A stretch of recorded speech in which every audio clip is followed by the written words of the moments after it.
Knicks fans, what's poppin'? It's your boy Simeon Russell coming at you with nothing but Knicks. It's 1:30 in the morning, but yet still, I'm here to talk about the Knicks. A loss we expected, so let's talk about it.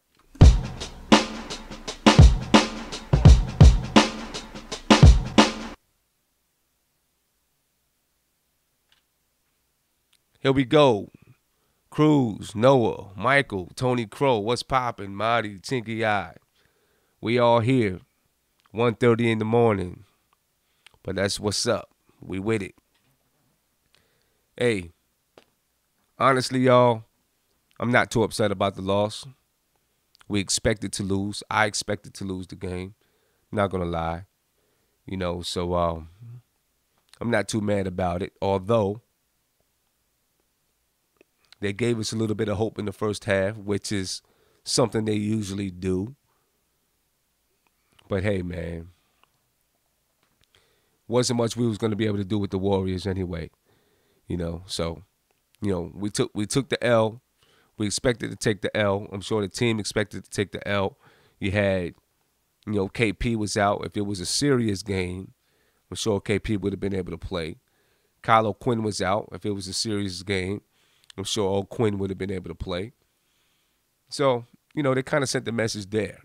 Yet still, it seemed like the team came out wanting to win the game, but the Warriors is just too much. Too much.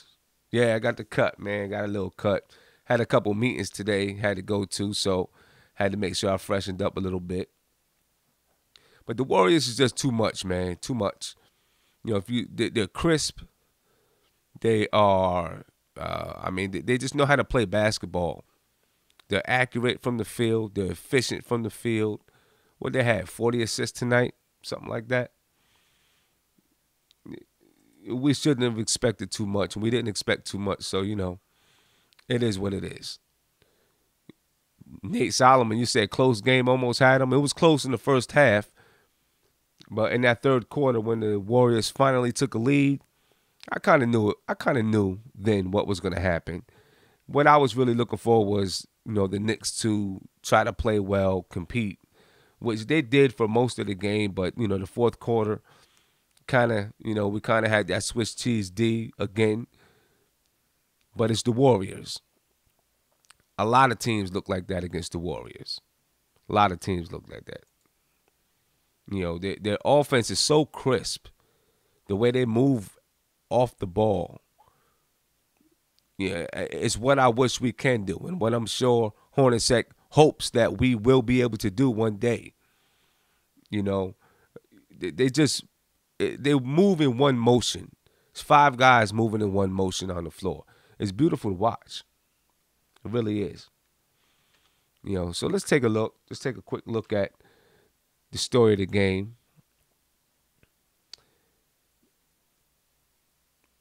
Yeah, they had 40 assists. 40 assists, that's a lot of assists, man. Getting the Knicks average 22, 23 assists per game. And that's decent. That's pretty good. The Warriors had 40 assists tonight. And it's because their stars are the most unselfish players. The stars pass the ball so that their role players can shoot. That's the kind of team you want to build. That's the kind of team you want to have. That's the reason KD wanted to go to the Warriors, because they play that type of game. Anyway, we out-rebounded them 38-36, although the Warriors aren't really that good of a rebounding team. But both teams were shooting well from the field, so there's not going to be that many rebounds to be had, although we out-rebounded them. 6 offensive rebounds to 3. They beat us on the defensive boards. Of course, as we said, they have 40 assists. We only had 13 turnovers. They had 12. All in all, we didn't play a bad game. We just can't keep up with the Warriors. We shot 51.8% from the field. That's decent.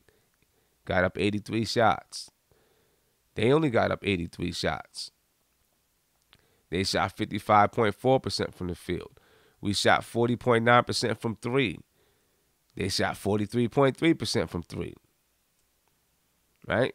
We shot 89.5% from the free throw line. They shot 90% from the free throw line. So while we did well, they inched us in small categories that ended up being we lose by 12 points or whatever it was, 11-point game, although it got up to an 18-point lead. So, we can't be mad about this game, even though it puts us 6 games below 500, the worst that we've been this season. Is it insurmountable? No.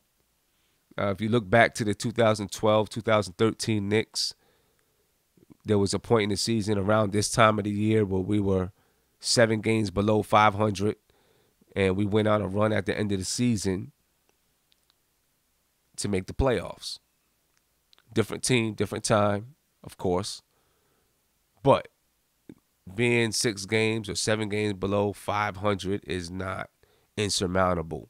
I'm not sure we have the type of players that can pull us out of that hole, but we know it's not surmountable. It's not insurmountable. It just depends on us, and if we got the heart, if we got the guts to do it. And that's the question that we've been asking all year.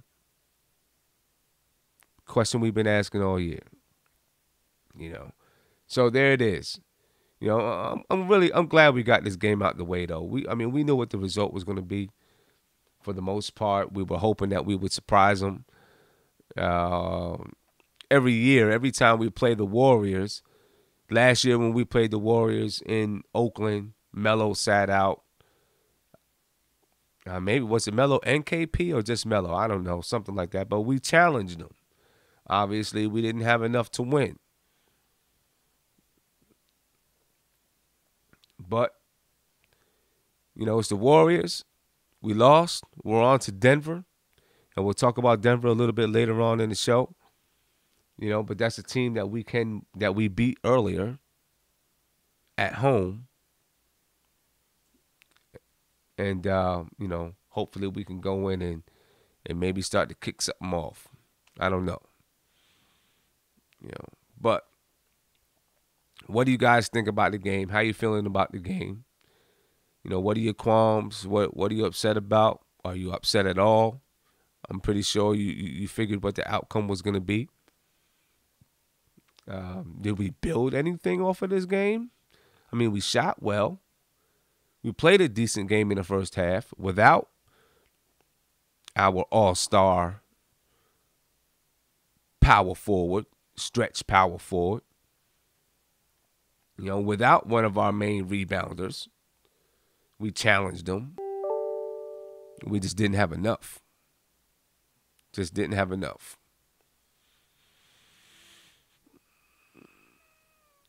Good question, Mr. Go NYC. Do you think KO sat out because he's getting traded?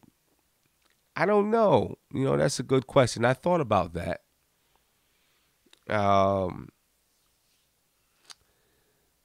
Especially, reports came out. Of course, every time the Knicks play a team or teams play each other, reports come out to say that, that team is interested in one of our players, or we're interested in one of their players, or something like that. It always happens that way. Reporters do a nice job of doing that, don't they? Sell the game and they sell some newspapers and they get some clicks. They talk about possible trade rumors with the team that you're getting ready to play.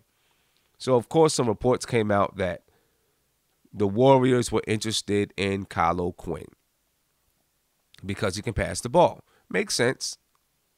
He's young. Maybe he doesn't play the same kind of up-tempo game as they play, but he can pass the ball, and he can rebound, and he's aggressive. He can be a bruiser for him. So, maybe they do have interest. There was some speculation by some people on Twitter and things that maybe the Knicks sat Kyllo Quinn out because he's going to be traded to the Warriors. I don't know.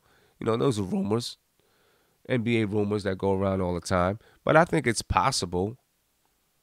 If he had, something nagging him, I think it's possible they sat him out to, for whatever team may have interest in teams that they are, possibly planning to trade him to if other things don't work out. They say, okay, you know what, we're going to sit you out. We're going to let that rest up because we don't want to hurt our investment. So it's possible.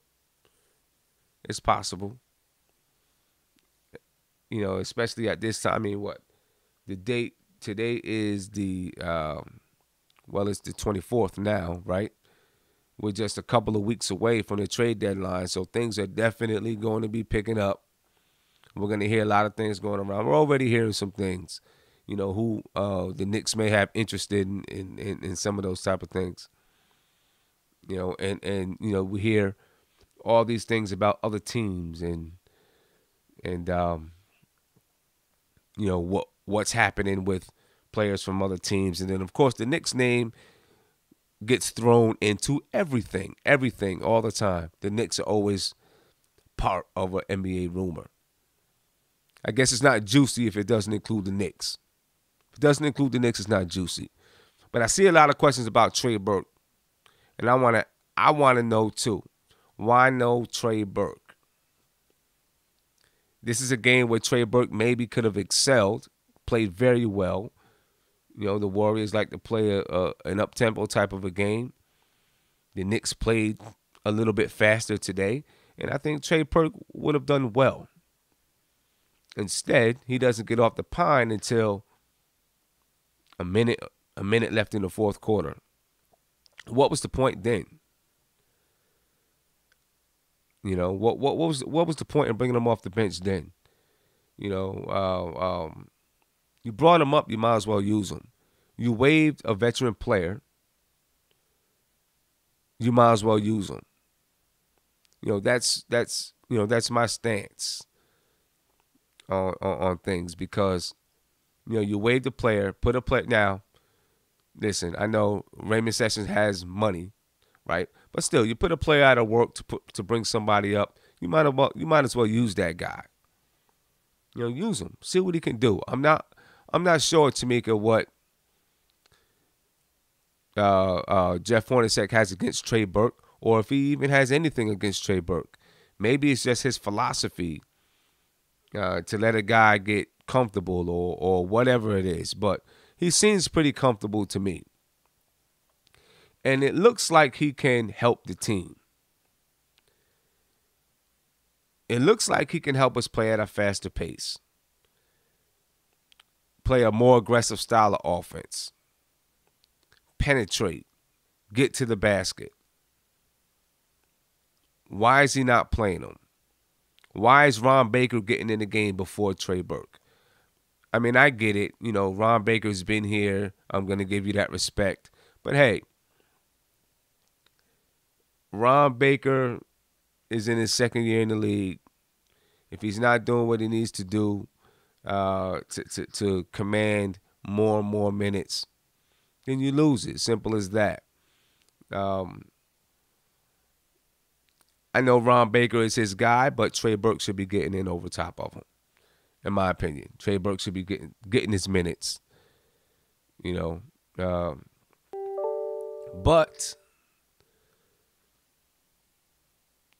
that's Hornacek for you. That's Hornacek for you. He has his ways. Every coach has his ways, and every coach, I guess, is going to play who they trust. And at some point, when he trusts Trey Burke, maybe he'll play him. I guess it'll probably take an explosion from Trey Burke. One of those games where he comes in and he just strikes lightning in a bottle, and Trey Burke goes for it, and then he's like, oh, you know what? This guy can play. Maybe I'll put him in the game. It'll probably take something like that. I just can't get it. Don't understand why Trey Burke isn't playing. I can understand if you don't want to give him a lot of minutes right now, but you should be giving that man some minutes. Let that man play. Hey, GT Jovan, man, don't worry about it. let them guys talk what they talk about Frank. You know what I'm saying? It's cool.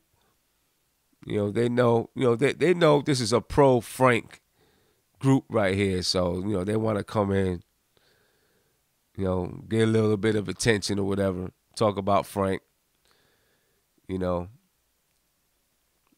Frank is Frank. He'll be okay. He'll be okay. I think, the expectations of Frank are, that he's going to be like some of these other young guys that's in the league, and he's not. He's a floor general for the most part, a young floor general. And learning, let's let him learn.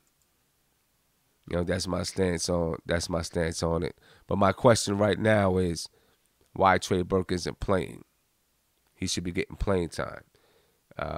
And honestly, if he's producing more than anyone, whether it be Baker or Frank or Jared Jack, he should be playing. In my opinion, he should be playing some of Jared Jack's minutes, and he should be playing Ron Baker's minutes. Let him get out there and play. You know what I'm saying? Let him get out there, and let's see what we got in him.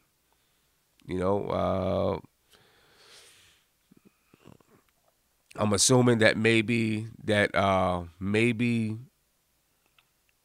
Jeff Hornacek is waiting until we're maybe 10 games below 500 to decide, I'm gonna go ahead and let these guys go. Maybe that's what it is, or maybe he just doesn't have trust in them yet. We'll see. They're due for a break pretty soon. They get a small break. We play. Let me pull this over. We play the Nuggets. Then we play the Suns Friday. Let me see. We play the Nuggets Thursday. We play the Suns Friday in a back-to-back. Then we got Saturday off, Sunday off, Monday off. And then we're back Tuesday. So there's a little bit of time there where Trey Burke can maybe get some practice in. You know what I'm saying? And maybe after he gets some of that practice time in, then maybe we'll see him a little bit more. So, let's wait and see. Let's wait and see what happens then when he gets some of that practice time in. Because then even after that, I think, okay, so then we play the Nets, then we play the Celtics, Thursday off, Friday, Saturday. Okay, so then we're back to playing games. But we get a little 3-day break. Then we're back to playing games up until the All-Star break. And then there'll be an All-Star break where, he can get a chance to work himself in. So, maybe we'll see him a little bit more after that All-Star break. You know what I'm saying? Yeah, Michael, that's what it is. I'm not paying attention, man.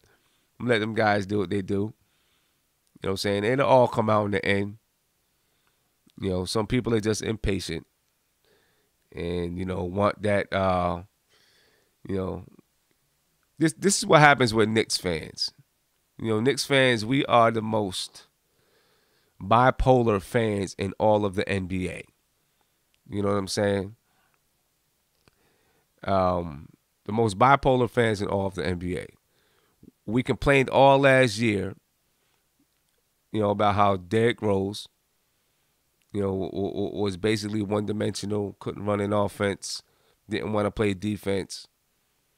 We draft a point guard who has potential to do those things, but he doesn't get up and dunk. And, he needs to work on scoring. That's okay. And we complain about him. It is what it is. That's Knicks fans for you. I'm used to it. You know what I'm saying? I've been a Knicks fan for a long time, so I'm used to it. I already know what I'm going to get from my fellow Knicks fans. So, it's cool. I'm not paying attention to them guys. They can say it all they want. We're going to talk about what we talk about. When it's time to talk about Frank, we'll talk about Frank. And when it's time to talk about other things, we'll talk about those other things. And those guys can talk about Frank. And, it's all cool. It's all good. Right? But that's what I think about Trey Burke. And maybe I'm thinking now as we're talking, I'm thinking that, after the All-Star break, we'll probably hopefully see him a little bit more because he'll get a little bit more practice time. In the NBA, it's hard to get a lot of practice time in when you got a game and then a day off and then a game and then a day off. And then that day off, unless you're home, you're traveling, right? So the coaches aren't really going to practice. You're not going to practice. You might do a walkthrough or shoot around, but you're not going to practice. So, maybe, and although Trey Burke was running the same system in Westchester, it doesn't, you're with different players. That's going to have, each one is going to have a few different things that they do. They're going to have different habits that you got to get used to. So, that's what it is. That's what it is. So, let's give it some time. I know we want to see him, and he comes in and, hits a couple of shots, get a couple of assists, pushes the issue a little bit. But, speaking from a coach's perspective, you still want to be able to, you still got to build trust. That's a big part of it. You got to build that trust with people on the floor. So I think that's part of the reason why we're not seeing Hornacek play Trey Burke. But let's talk about Porzingis. And this is going to be a relatively short show, guys, because it's pretty late and I got to get up early. But KP, he's an all-star. What do you guys think about that? How you feel about that? I know and the reason, of course, I'm happy about it. I wanted him to be an all-star. I'm glad he made the all-star team. That was one of his goals coming into the season, is to be an all-star. And he made it. Now, I've seen some people say that he didn't deserve to be an all-star because his production dropped in the second part of the season. I want to know what you guys think about it. What do you think about, how you feel about KP being an all-star this year? I think it's good. It's nice to have him in there, and I'll definitely be watching the all-star game. Yeah, I might take a couple of them, DR Kid. Might take a couple. So here we go. The unicorn. I just thought it was rare for a guy who can run and jump and block shots. The unicorn. The unicorn. The dude is 7'3". He's huge. He can shoot. He can defend. He got the whole package. He's fearless. The unicorn. KP is the unicorn because you have never seen anything like him before. Not many players 7'3" can make that move. When he gets him off, KP. there's really not a whole lot you're going to be able to do. That's an almost impossible matchup. We've never seen a guy over 7 feet that can not only score in the post, he can also knock down the three at a high rate, and he defends the rim. Blocked by Porzingis. Blocked again. He's a complete package. He's been absolutely phenomenal. This guy And we need some more of that right there. That oop you just seen, we need some more of that. Once again, a 30-point game for Porzingis. Majestic and beautiful at the same time. That's why they call him the unicorn. Yeah, there we go. Congratulations, KP. Made the all-star team. Like that. Cruz, you say Embiid deserved it over KP. That is what it is. Embiid got voted in to be the starter. I'm cool with that. That's good. You know what I mean? And maybe he deserved that. I have no qualms with that at all. I have no qualms with that. Cruz, you say you love KP, but Embiid is scoring just as much and rebounding much more. You know what? You're right. That's okay. I'm just glad that KP, he made the all-star team. And in a lot of ways, I'm going to be honest with you. In a lot of ways, guys who are on the bench that your guys who were fringe starters could have been voted in through the fans and the media as starters. Now it's the fans and the media, and they were kind of on the bubble if they were going to be a starter or not. Sometimes it means a little bit more for those guys to be voted in by the coaches. You know what I'm saying? Because, fans, I mean, you've seen what fans do. We've seen Kobe Bryant be hurt all season and get voted into the All-Star game. So we see what fans do. Fans are going to vote for who they really like, regardless of their production. Fans are going to vote for their favorites. So the coaches vote for who they really believe are all-star players. So in some respects, it means a little bit more to make the all-star team when coaches vote you in and when players vote you in.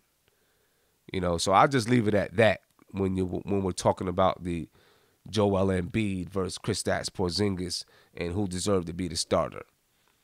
All I know is, like Tamika's saying there, he deserved to make the all-star team. He made the all-star team, and I want to congratulate that man for making the all-star team. I'm glad he made it.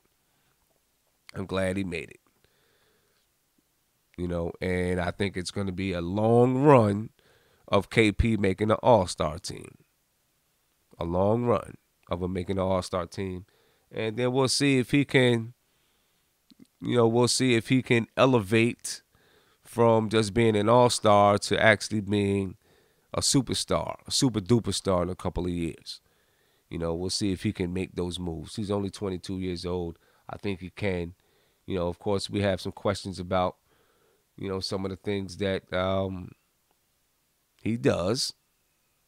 Some of his, not some of the things that he does, but, just questioning whether or not he has it inside him to become that guy. But he's got time. We got time to grow. He's got time to grow. So, yeah. Congratulations, KP. I'm going to be watching you in the All-Star game. I want to see you go out there and do your thing out there. Play your game. I think he'll be all right. He'll definitely be all right. Ronald Martinez, you say KP makes his first, Melo doesn't get in. How times have changed. Well, that's what happens, man. New guys come in, old guys gotta go. That's what the NBA. That's what happens in the NBA every single year. Jeff Hornacek touched on that a couple weeks ago. Excuse me. Where he was talking about how every year, there's new guys pushing old guys out, and those old guys are fighting for their spots. Hey, that's what it is.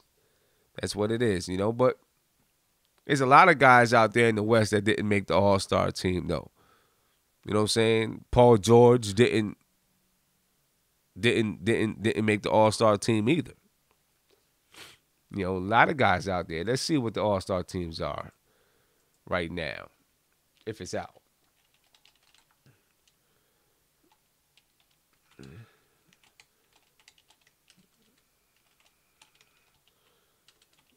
And what do you guys think about the format? What do you think about the new format? With LeBron James and Steph Curry choosing their squads. What do you guys think about that? Honestly, I don't know if it's going to make anybody play any better. You know what I'm saying? I don't think it has to do with who's on what team. I think it only has to do with players just choosing not to play hard. You know what I mean? I wish that they would have televised it. Lily Phillips, I see you say something different.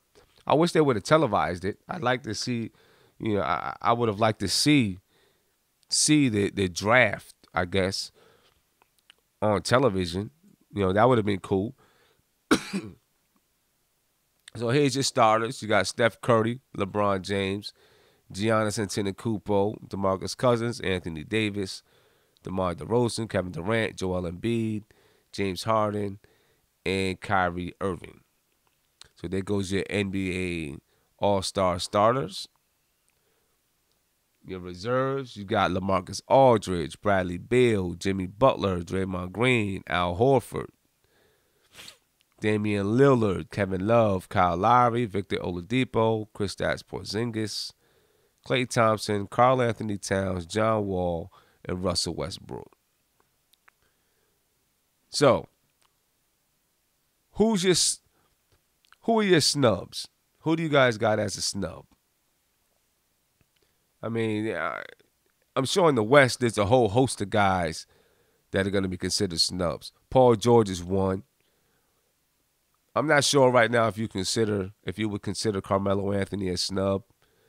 You know, I don't know if you would consider him a snub. Who else is a snub though? You know, you got maybe you can say Kemba Walker is a snub. Chris Paul, maybe you can say Chris Paul is a snub. I think, but it's been a while. Chris Paul didn't make the All-Star team last year either. Tobias Harris, yep, Andre Drummond, those guys are snubs. Tobias Harris for real. You know, I really like Tobias Harris. You know, I like Tobias Harris.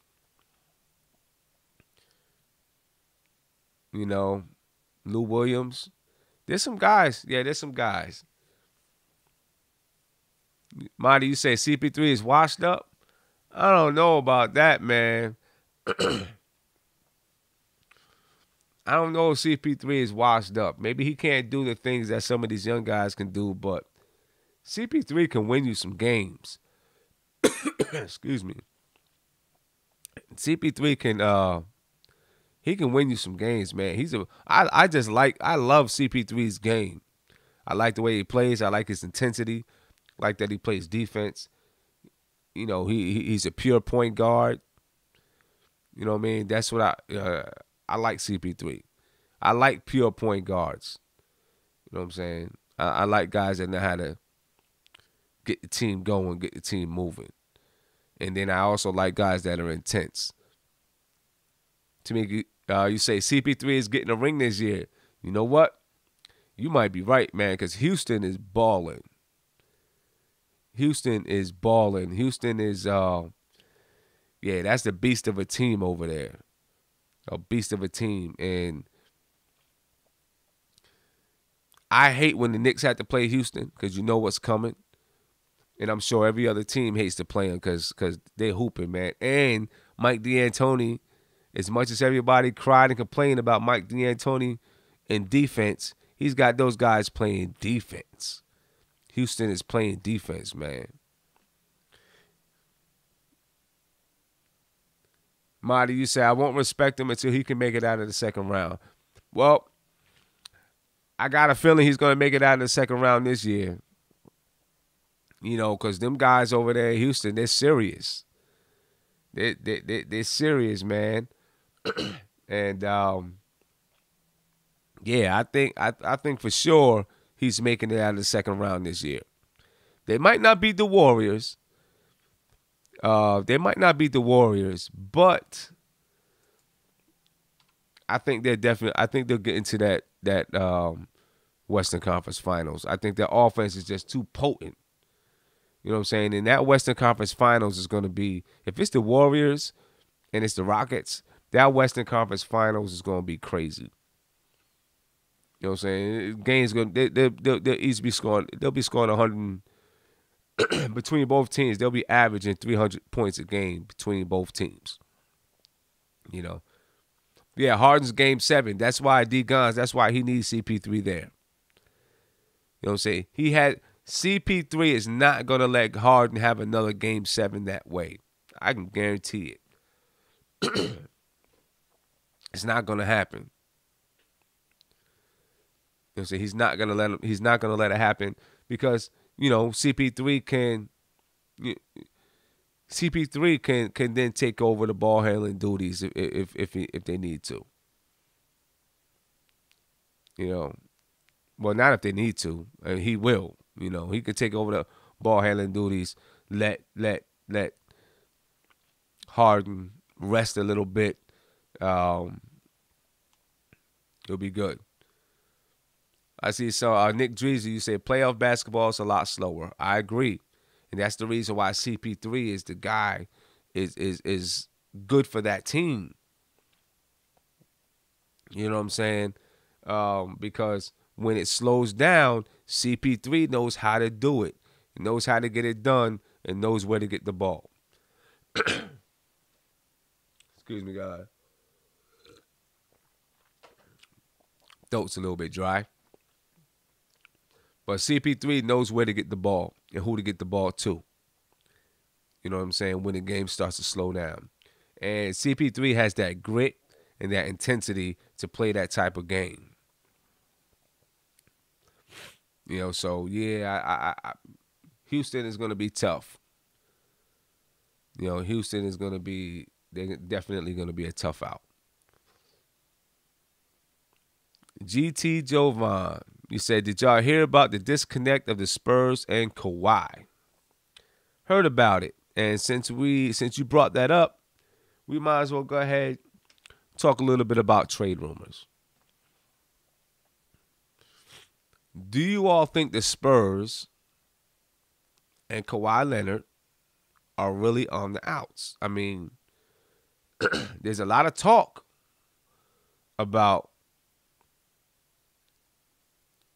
going on right now about the Spurs and Kawhi Leonard not really getting along. Kawhi Leonard's not happy with the Spurs. There was even a rumor out there that over the summer, when things were going down with Carmelo Anthony, that the Spurs were willing to trade Kawhi Leonard. How much do I believe that? 0.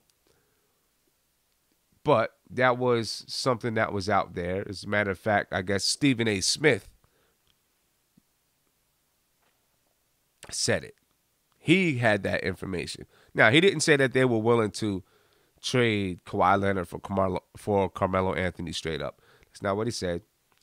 He just said that they had reached out and were willing to work something with the Knicks, but then they backed off. Is it true? I don't know. I'm not sure. I have no idea. If it were true, I would have been beating down San Antonio's door to see, hey, you know, what's up? You know, even if they said it's off the table, I still would have beat down their door for a little bit. You know, but I don't think there was any kind of trade like that on the table, in my opinion. You know what I'm saying? I don't see. I don't know. I just don't see that happen. I don't see San Antonio doing that. But there are rumors right now that Kawhi Leonard and San Antonio aren't really getting along. If Kawhi Leonard became available, obviously I'm sure Knicks fans would clamor to get him. What would you give up for him? Kawhi Leonard is 26 years old. He'll be 27 in a few months, I believe. You know, is Kawhi Leonard... We know that he's an all-NBA player right now in the NBA, and it took him a while to get there. But is he that... Is Kawhi Leonard the kind of guy that can change the franchise around? You know, I don't know. He could be. Ishmael, what's popping, bro? He could be. I don't know. You know, it took Kawhi Leonard a while to get to where he is. You know, he reminds me of the guy that was in Indiana. Can't think of his name now. He was another small forward and Took him a little while to get to where he was, and then he had a knee problem, and then he fell off. You know what I'm saying? I can't remember his name right now. But Kawhi is a top 3 talent when he's healthy. Maybe.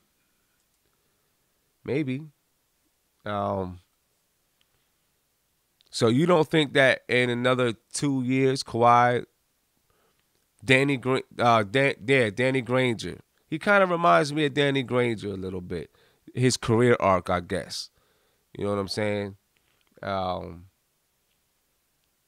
And Danny Granger kind of, he's gone after his knee surgery. After he messed up his knee, his career was kind of done. It was done. I'm not sure if Kawhi is that guy. I don't know. I'm not sure. You know what I'm saying? I look at his career arc. It took him a while to get there. Now, does he stay there? Would he stay there? Is he going to stay at that level for a long time? You get some guys in the league, they climb their way up, and they're at this level for a little while, and then they quickly drop off. Who knows? Saucy, you say, I'll give Frank O'Quinn, Jack Lee, a first-round pick for Kawhi. Frank O'Quinn, Jack Lee, and a first-round pick. I don't know if they want all them guys. I think they'd want even younger guys. I don't think they'd want Lee. They might want Lee, but they got Danny Green there. I don't know how much they do with Jack when you got Tony Parker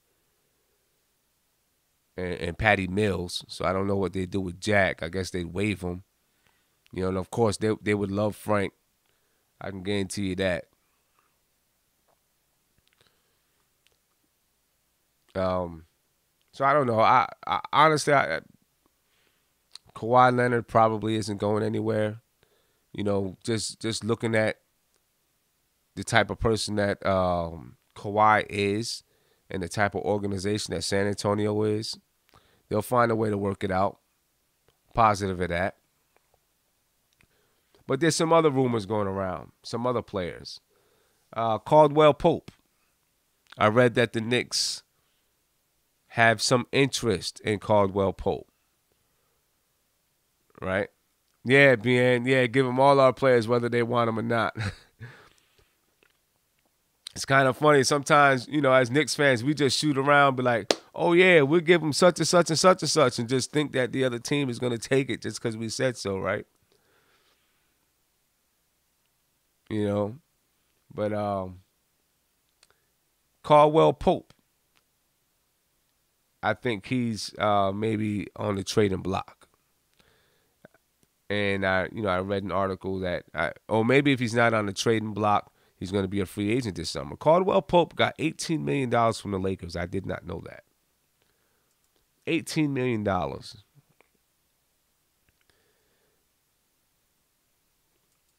I wouldn't touch him.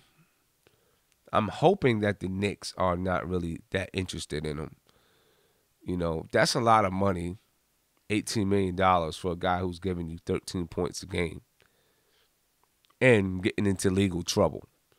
Caldwell-Pope was in legal trouble earlier in the season with, whatever it was. And he was able to play NBA games in L.A., but he couldn't play games that were away because he was in jail, for like 25 days. I stay away from Caldwell-Pope. There's players out there who are like Caldwell-Pope that can give us do the same thing if that's what we really want. He is young. He is young. I think he's like 24 years old. But I stay away from him. You don't want to bring those kind of guys into into your culture, especially when you have a young team that you're trying to groom. If you're a team like the San Antonio Spurs or the Golden State Warriors, they have a good culture already, and you want to take a chance on a guy like that, I think you had the leadership to do it. We don't have that right now, so I stay away from them. Stay away.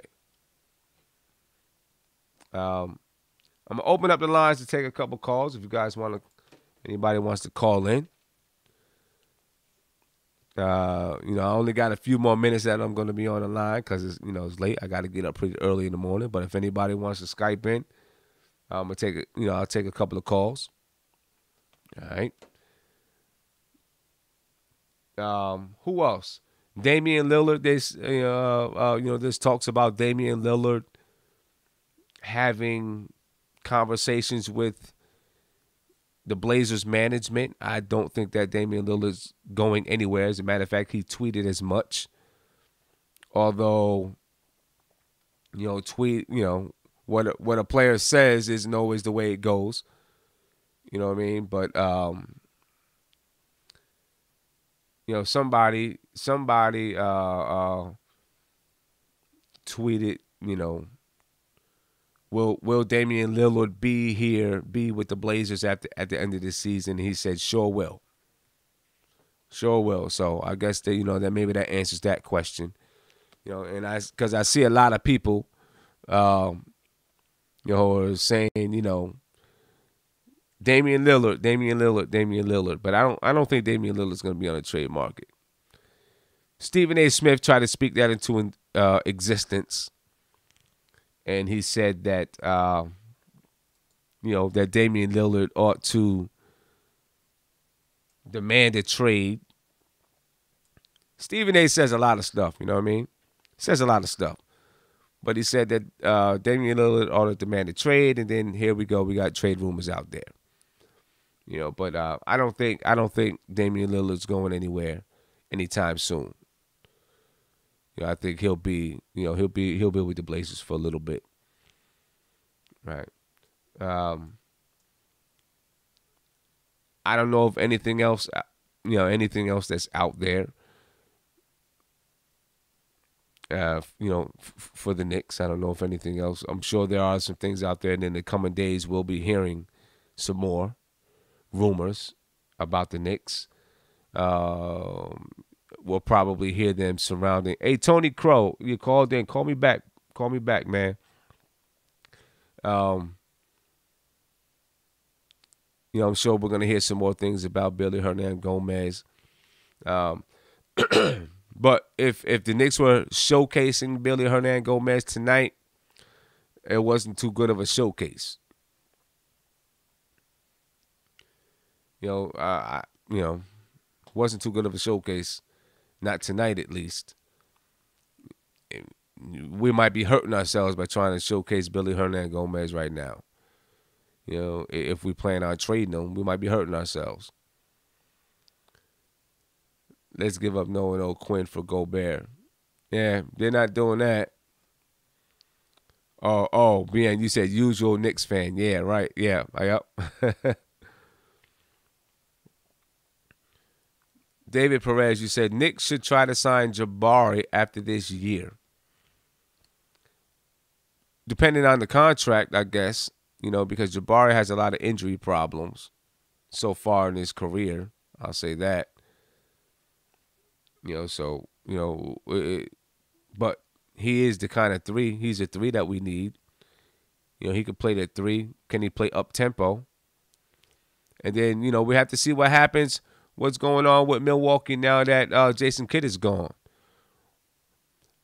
My man Ron, I'll get you on in 1 second, bro. 1 second.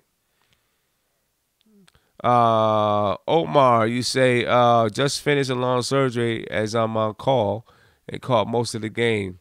How do I feel about O'Quinn and Warriors trade? Do you think it's possible? Well, I think anything could be possible, Omar. I think that, with the way that the Warriors play, and if you look at a guy like they got David West there, I think that Kyllo Quinn, I don't know what David West's contract is like, and I'm sure David West is getting close to retirement. a guy like Kyllo Quinn can fill that role. So that could be something that the Warriors would look to do. And if they do, like I'm looking at Noah right now, there are rumors about trading Kyllo Quinn with the Warriors for like a first-round pick and McCall or something like that. The Warriors definitely have some talent that the Knicks could choose from. And yeah, hey Tony, it's working. I got another person on the call, so I had to you're gonna have to call in after him. So the Warriors, yeah, they have some talent that the Knicks could tap into.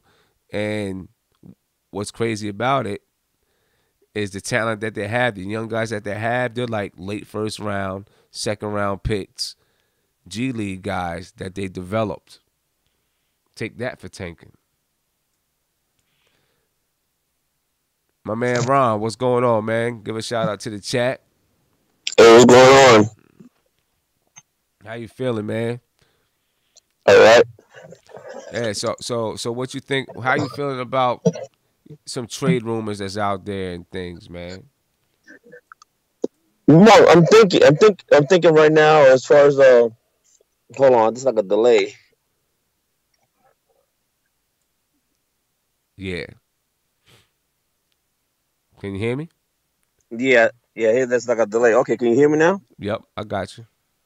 All right. So yeah, well, I think before I talk about the trades, though, you know how you was talking about earlier about the All-Star game, the new format. Yeah.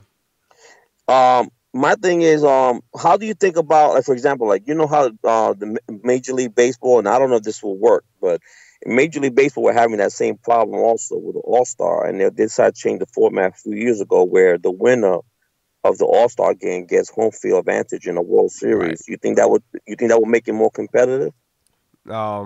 Something like that, I think. In the NBA? Because money's not gonna do nothing. Money's not gonna really motivate these guys. These guys are rich already. They have more money that they can spend in a lifetime. So it's gotta be something else that's gonna motivate these guys.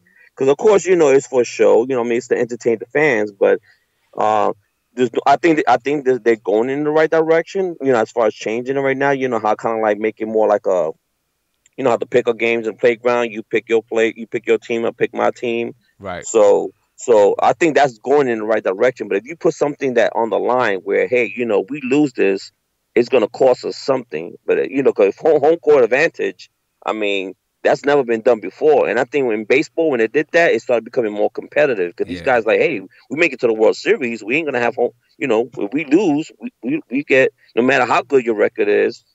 And I remember one time, I think it was someone on NBA, I think it was Kenny the Jet. He said that he likes the format in the playoffs should be the top 16 teams. So like if, the top 16 records, you can probably easily have like the Rockets play the Warriors in the finals instead of just having East and West. Because since the West been so dominant, for the last couple of years, I would like to see something like that. Yeah, I don't know about the home court advantage. I mean, I think that works for baseball. I don't know. It's a little bit because the games are different. You know what I'm saying? It's a little bit different for basketball, but there has to be something. I agree. There should be something. Makes it more competitive. To make it competitive, some kind of stakes to it. You know what I'm saying? To make it a little bit more competitive. Some kind of stakes. Because, and even though it's an exhibition for the fans, you enjoy it more when there's a little bit of competition. And so, yeah, I think that there should be something to help raise the stakes a little bit. I don't know exactly what. And as far as the playoffs are concerned, I think what limits them from going to a full, you take the top 16 teams, is that I think if they do that, the whole season, everything about the whole season will have to change. Because the way it is now, the East if you're in the East, you play Eastern teams 3 or 4 times a year. Right. If you're in the West, you play Western Conference teams 3 or 4 times a year. Right. But East and West teams only play each other twice. So if you're truly going to make it fair, where the top 16 teams in the league, You got to find a way to make it where everybody plays each other the same amount of times. Right. You know what I'm saying? So Right. So that comes down to the that comes down to the scheduling and traveling. Exactly. And all that crap. Yeah. And then in the playoffs, you got to deal with the travel.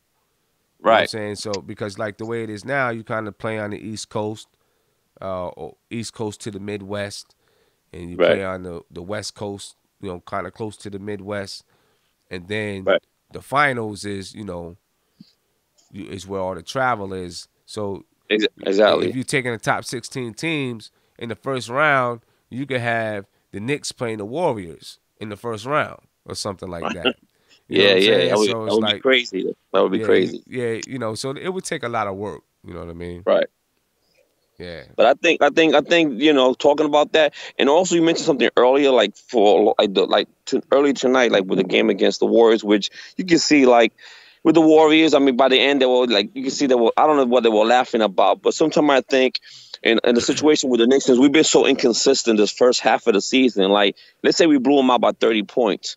What does it really matter? You know, what does that say about us if we lose tomorrow, or, you know, lose to Denver the next game? You know, I mean, because I've seen games where Melo been on the bench and KP on the bench, and we win those games, but then we don't make the damn playoffs. You know, so it's like, and then if the Warriors lose, it's kind of like a no-win situation. If the Warriors lose, like, well, they're bored. You know, they're just waiting for the playoff. They're just toying. I mean, you even hear the commentating early tonight with Clyde Frazier and Mike Breen. They were like, oh, I think the Warriors, they just toying with the Knicks. So it's like, you know, like it's like everyone expecting like Golden State to make a run in the end. It's like they're not really taking us serious. You know, it's like, so it's kind of like one of those situations where either we win, it's like, doesn't matter. If you win, no one's gonna make a big deal about it. If you lose, well, you're supposed to lose to the Warriors. Right. And I think you know, they were laughing a little bit because Steph Curry had Beasley on him and kind of made him trip a little bit. Oh, that's what it was? Okay. Yeah, I think it was that. But hey, Ron, I know we got somebody else that wants to get on and call in. No problem, Appreciate brother. the call. Appreciate you staying up late with me, man. Yeah. I only got about 10 more minutes on the line, but I appreciate it, bro. All right, brother. You have a good one. All right, you too. All right. Yeah, definitely, man. Yeah, you know, Curry definitely. I don't want to say he crossed Beasley up, but he shook him up a little bit, and I seen them guys laughing a little bit.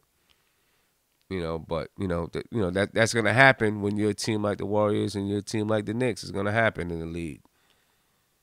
You know, Tony Crow, I see you still there. You can go ahead and call in, man. Hurry up and call in before somebody else jumps on the line. There we go.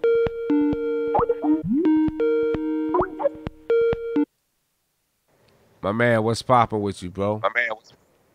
What's going on, Simeon? Oh, what's my man got on the okay. That's Yo, what I'm Black talking is about. fine. Yes, sir. What's going on, man? What's going on with you, man? I think it's the first. This is the first time to chat. Getting a chance to check you out, man. Yeah. I ain't even. I was hitting the wrong button all that time.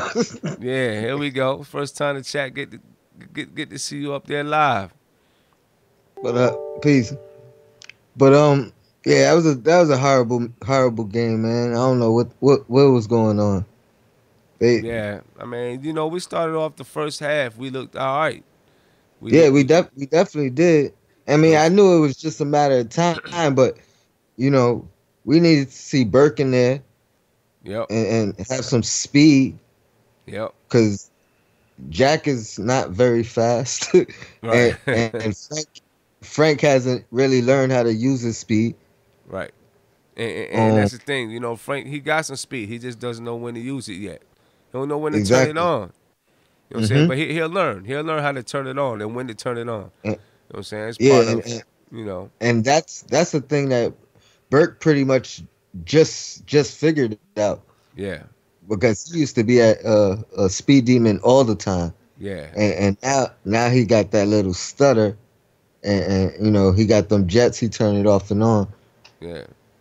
But you know, we started off the game playing well.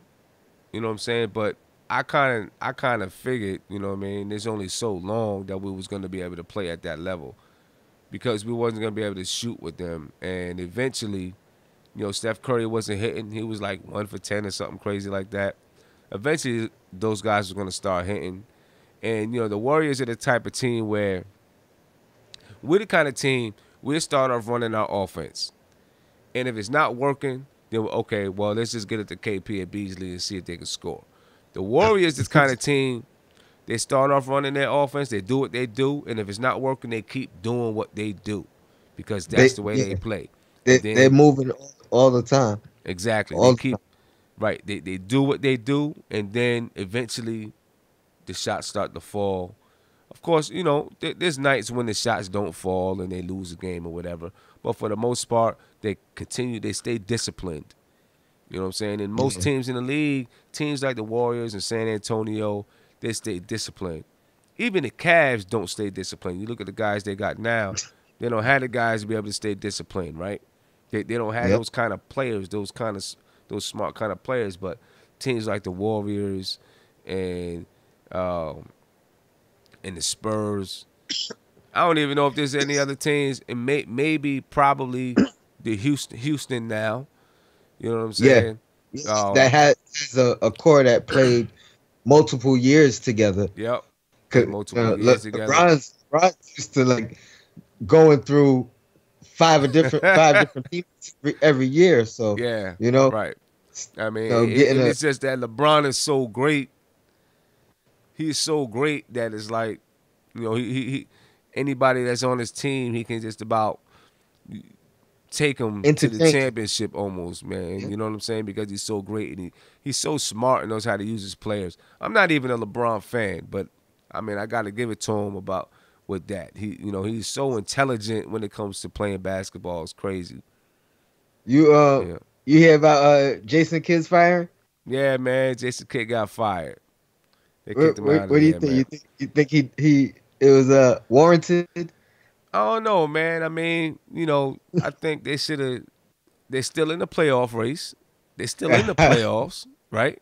They're still in the playoffs. Yeah, they would be eighth seed if it started today. Right. I think so. You know what I'm saying. I think you let it ride out this year, and then at the end of the year, if they didn't meet your expectations, then you let them go. That's what I think. You know what I'm saying? Because it could go either way. Now you fire them.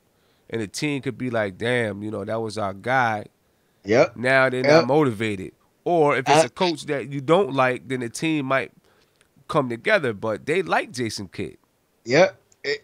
You know what? I don't care who don't like him. Greek Freak like him. Exactly. You know what I'm saying? So I was talking to one of my homeboys. I'm like, yo, it might be worth signing Jason Kidd at the end of the year. And see if Greek Freak wanna come. You know, he already friends with KP. Right. You know, might want to bring his older brother back. You know what I'm saying? Yeah. Yeah, it was crazy. J Kidd is gone, man. So, you know, we'll see what's gonna happen, how it's gonna affect the team. Yeah. See how it's gonna affect the team. And you know, I mean, of course, on the floor, we seen what happened when J Kidd left the Knicks, right? Mm-hmm. You know what I'm saying? We just didn't have that same basketball IQ. Now, was he able to do the same thing as a coach? I don't know. You know, like was he able to transfer that same knowledge to the players when he wasn't on the floor? I don't know, but that team got better. When he got there, that team got better. Yeah. You know what I'm saying? I mean, and last year they had some injuries or whatever. You know what I'm saying? So they struggled a little bit, but that team got better. I think you got to give it time, man, because that was my favorite Knicks team in like 10 years or something at the time. Over 10 years at the time. Yeah. You know, since the 90s. Yeah. Rasheed Wallace. Yeah. I like that. Rasheed Wallace, Marcus Camby, Kurt Thomas. I like that squad, man. You know, that we had a little youth movement going on, a little something. Yeah, and everybody was like, oh, they picked up all these vets. How they gonna win with these vets? But they picked up guys that knew how to do it. And then when all those guys left, you seen what happened to the team. Yeah, You know what I'm saying? I mean, they was right saying they was a few years too late because we only had that team 1 year, but that 1 year we was good. Yeah, we was good. We set a blueprint on how to. We set a blueprint on how to be a 3-point shooting team. Yeah, And win. We set a blueprint with that. You know what I'm saying? Yeah. But yeah, with J Kidd, man, it might be a little premature because and they just got Eric Bledsoe. You know what I'm saying? They just got Eric Bledsoe. It's gonna take time to blend that stuff in there. It didn't make any sense at all to me. You know what I mean? If they was gonna do it at the end of the year, that made more sense. Or if y'all was out of the playoff hunt, 4 games out, 5, y'all, that don't make no sense. Yeah. They're liable to fall apart now. Right. It could, man. They could. Yeah. But hey, Tony, man, I'm gonna take one more call. You know what I'm saying? I appreciate you calling in. And appreciate you Skyping in. So maybe from now on, you go ahead and Skype in like this. That's what's up. But I'm going to take one more call, and then I think I'm about to call it a night. Yo, Black, it's time. Peace. All right, it's time again.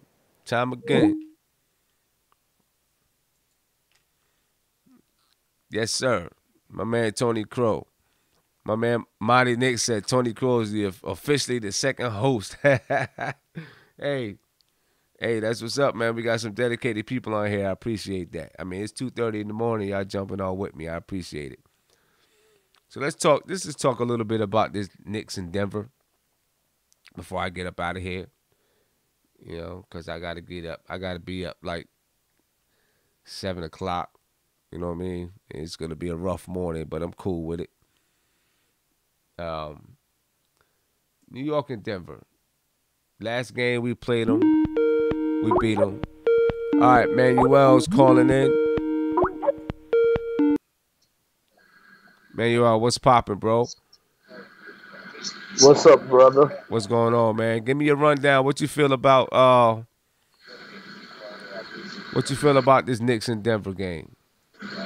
The Knicks and Denver game, I feel like we can go in there and pull a win, but the first thing I gotta say, we gotta look out for that Jamal Murray kid. He will be a serious problem if he is not held in check. Yeah. And I wanted to ask you a question because you were earlier talking about a bunch of guys that were in the trade rumors. Yeah. How do you feel about bringing in Rodney Hood? That's the guy I forgot. I knew I was missing somebody, Rodney Hood. Because there is talk that Utah, things are kind of souring in Utah right now, right? Yeah. Yeah, things are kind of souring for him. I'm going to tell you what, every time we play him, he kills us. What did he do last game? He's a big body that could score. That's a guy that I'll take at the small forward position in a heartbeat. Yeah, definitely. He could score. I think he plays some defense. Some of the things that I read that he said, though, I didn't like. And I don't know if it's because, the way things are going on in Utah and maybe, it's just a bad situation for him right now. I forgot exactly what it was. I didn't like it too much. But, I'll chop that up to just the situation that he's going through in Utah. You know what I mean? But I would definitely I wouldn't mind bringing him to the Knicks. And I was looking at his contract. See if I can pull that up right quick. I think he's making like $2 million a year. But this is the last year of his deal. He'll become an unrestricted free agent after this season. Right. I mean, restricted. A restricted free agent. Yeah. Right. So if we were to trade for him, we would be able to match any deal and go over the cap. I believe if that was something that we needed to do. I doubt that we would need to do that. But I feel like he fits the whole timeline with this young team. He's one of those guys that he fits the whole age group with the rest of the guys that we have. Right. And I feel like he would be a big piece to our team if he was able to come in. Because like you said, maybe the change of culture, moving from Utah, coming to New York, that will help him out a lot. His attitude will completely change, and you'll probably see it in this game. Yeah, he's making $2.3 million this year. Then he gets a qualifying offer of $3.4 million, and which he would probably, go out, test the market, see if people offer more than that. You know what I'm saying? And then whatever team has him would be able to, excuse me, match. Whatever team has his rights would be able to match. But yes, I would like him at the 3. I really would. Rodney Hood, he's what? He's born in 92, so he's 20. He'll be 20.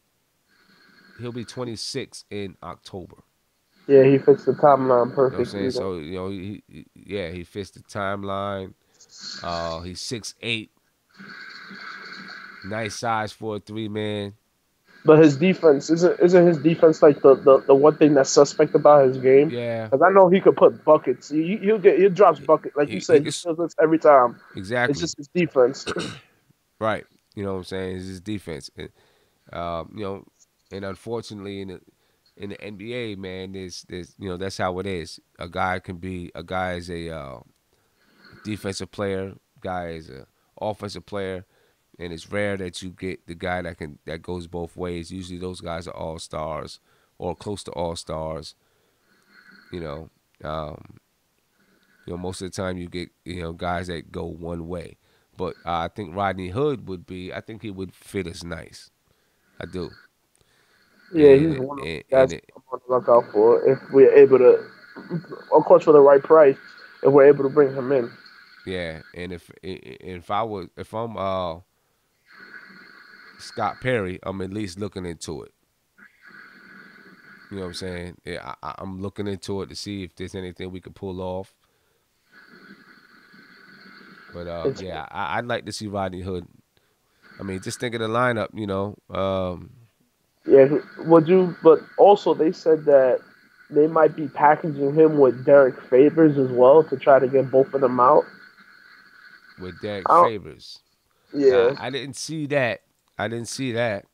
But let's see. Derek Favors. What's Derek Favors make?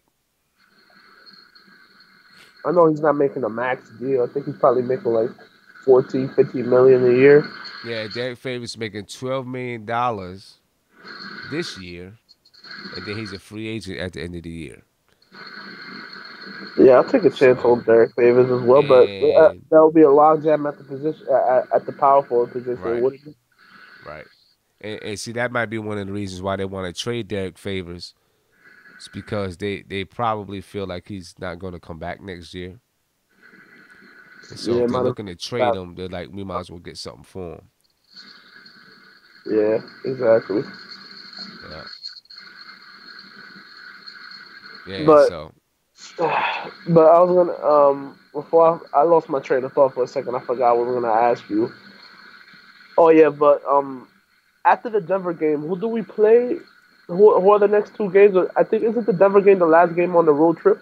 Let's see. After we played Denver, scoot this over here.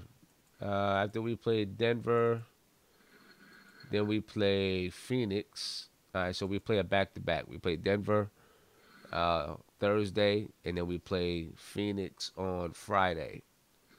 That's the last game of the road trip. And then we come home to play Brooklyn.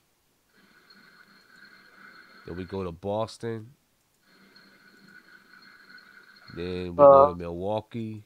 Oh, we got another tough stretch coming up. Home. So yeah, then we're at home versus the Hawks. Then the Milwaukee comes to us. We go to Toronto. So then now we'll be going, back and forth, home and away. Still playing some tough teams though. We're still playing some decent teams. So gotta play them out. We gotta play the Bucks twice next, man. Yeah. And this Denver team, we beat them earlier in the season. They'll be looking to try to get that win back. But if we want to have a chance, to save this season right now, I think we need to beat Denver. We need to beat Denver and then beat Phoenix and Yeah, then we beat can. Brooklyn. That back to back is probably the the winnable stretch that we have to Yeah, actually win that, because we'll say winnable stretch and then they'll lose one or two of those winnable games right. just because it's the Knicks. Exactly. But we need to beat Denver. They're 24-23. We're 21-27. Beat Phoenix. We need to beat Brooklyn. Then we play the Celtics. Then we play Milwaukee. That's tough. Yeah, And that that's in Milwaukee. Milwaukee. The Milwaukee games are the ones that I always look at, and they always scare me just because their length is always a problem. All those Yeah. guys, you cannot throw any. Your passes have to always be pinpoint accurate. If not, it will most likely be a turnover against that team. Yeah. Yeah. Yeah. We have the thing is, we have a chance if we look at the standings. Taking a look at the standings right now, we're still in that 10th spot. We are now 3.5 games out of the 8th seed.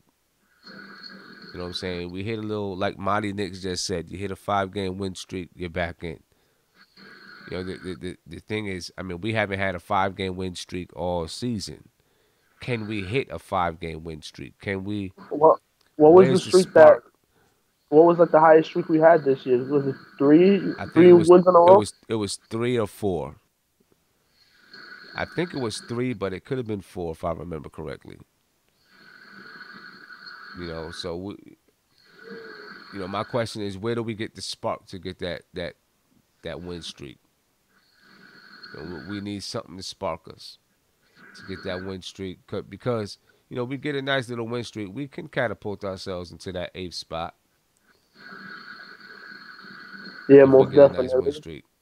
But I'm not gonna lie. I'm not, like you said before. I'm not. If we don't make the playoffs, we don't make the playoffs this year. Because I was very adamant on us making the playoffs when we got on that hot streak at home earlier in the season. But then as I calmed down and I thought about it more, I'm not in a rush to make the playoffs just because them missing the playoffs by a little bit. Well, actually, I'm thinking about it. Big picture, it'll be a good learning experience for them. Because that's what the young team is still learning. So that was something. Yeah. That's something that will add a chip to their shoulder, and then they'll come back next year. Yeah. And then we'll probably win those games that we lost because of poor execution down the stretch. Right. Exactly. You know what I'm saying? Playing important games. That's what happens when you're playing important games. Playing important games. You know what I'm saying? That's you're playing important games, and that teaches you how to win. You might lose them, and you might not meet your goals, but you're playing in important games, and you learn how to win, and you come back with a different vigor, a different hunger. That's one thing that we missed this year is hunger. It's like we're not hungry. And if we are fortunate enough to get into a fight for a playoff position or even make the playoffs, and we lose in the playoffs, we lose, we miss the playoffs by a few games, that helps to create that hunger. You know what I'm saying? Helps to create that hunger. Exactly. Yeah. But hey, Manuel, I'm gonna get off the line, man, because it's getting late. All right, I gotta go. Gotta head back to work myself. All right, man. Definitely. Work that overnight shift, bro. Get it done. You already know. Gotta make this money. All right, man. Have a good night. All right. You too. Peace. Okay. Yes, ladies and gentlemen. It's about that time. It's very late or very early. And I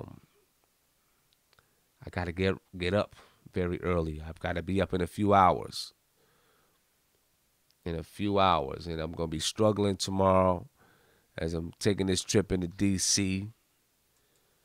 I'm going to be struggling, but I'm cool with it, though. I'm cool with it. But, yes, I think that, we need to, if we want to have a chance, we need to win this game. we don't want to go 7 games below 500. Although, like we said earlier, it's not insurmountable, but we don't want to go 7 games below 500 because that really stacks the odds against you. Because right now it looks like you're going to need to be at least 500 to make the playoffs in the East. And you go 7 games below 500, that means you got to finish the season 7 games above 500. You understand? The rest of the season, you've got to finish 7 games above 500 just to be 500. You know, so we need to pull this one out. We need to pull it out. But ladies and gentlemen, boys and girls, I'm heading out. I'm going to call this one a night. Hopefully, you know, we played Denver. Hopefully we have some good things to talk about on Friday or Thursday, and then have some good things to talk about on Friday. David Perez, you said how long I've been producing. I've been producing for a little while, and mainly I produce people who are in my area. I used to be a DJ actually, and then I moved more into producing, and so I do a lot of production for people who are local around here. I can send you some stuff though. You know, like you shoot me your email, I can send you some stuff. And you know, I got some stuff on Spotify and some things of, you know, people that I've worked with. But you know, I can always send you some stuff. But yeah, it's been a while. But anyway, I am heading out. I'm gonna talk to you guys Thursday. And then I'll talk to you guys again on Friday. And hopefully we can have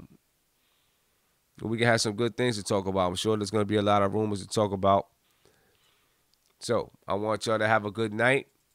Get some rest. And we'll pick this up. We'll pick this up on Thursday. If you like this video, if you like this stream, please subscribe. After you subscribe, ring the bell, push the bell. You'll get a notification anytime that I'm live.